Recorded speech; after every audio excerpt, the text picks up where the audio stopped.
जय श्री राम। मैं आचार्य सुनील त्रिवेदी।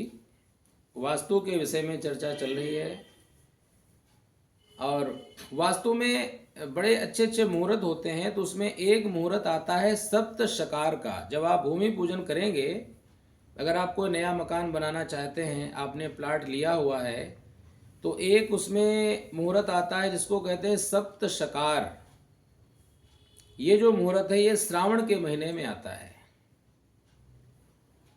तो सप्त सकार वाला जो मुहूर्त है, कहते हैं कि जो व्यक्ति इस मुहूर्त में अपनी प्लाट का, अपनी भूमि का पूजन करता है और वहाँ पे किसी बिल्डिंग का निर्माण करता है, चाहे वो घर हो या कोई फैक्ट्री हो या कोई शोरूम बना रहे हों या धर्मशाला बना रहे हों या पैलेस बना रहे हों, तो वहाँ पे कहते हैं कि नाना प्रकार की सुख, संपत्ति, समृद्धि, मान सम्मान, प्रतिष्ठा, धन दौलत, सब कुछ वहां पे उस व्यक्ति को मिलेगा। लक्ष्मी नृत्यति तद ग्रहे, यानी उस व्यक्ति के घर में माता लक्ष्मी की विशेष कृपा हमेशा बनी रहेगी। तो वो सप्त सकार क्या क्या है? कहते हैं शनिवार, स्वाति नक्षत्र, सिंह लग्न, श्रावण का महीना, शुक्ल पक्ष, सप्तमी तिथि और शुभ योग। ये 7 चीजें हो गई। यानी सप्त सकार का मतलब है इन 7 चीजों में पहला अक्षर शकार का है, इसीलिए इनको कहते हैं सप्त शकार।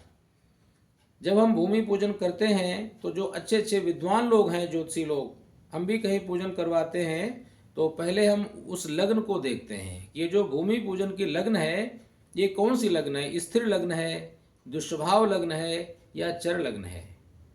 तो कभी भी आपने भूमि पूजन करना है, कोई भी स्थिर वाला काम करना है, चाहे गृह प्रवेश करना हो, चाहे भूमि का पूजन करना हो, तो स्थिर लग्न लेना है आपने।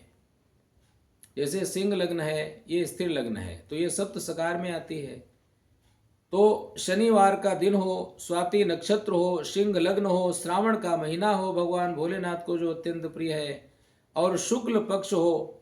जैसे शुक्ल पक्ष में चंद्रमा बढ़ता है और पूर्णिमासी को पूर्ण हो जाता है, उसी प्रकार से उस घर की जो धन है, संपत्ति है, वैभव है, मान है, सम्मान है, प्रतिष्ठा है, सौंदर्य है, शांति है, वो सब पूर्णिमासी के चंद्रमा की तरह बढ़ती चली जाती हैं। और सप्तमी तिथि है और शुभ योग है। तो ये जो सप्त शकार हैं, बड़े ध्यान से सुन लो और इसको नोट कर लेना। और इस सप्त शकार में जो भी व्यक्ति अपने भवन का निर्माण करता है, उसके भवन में लक्ष्मी नारायण की कृपा हमेशा ही बनी रहती है। जय श्री राम।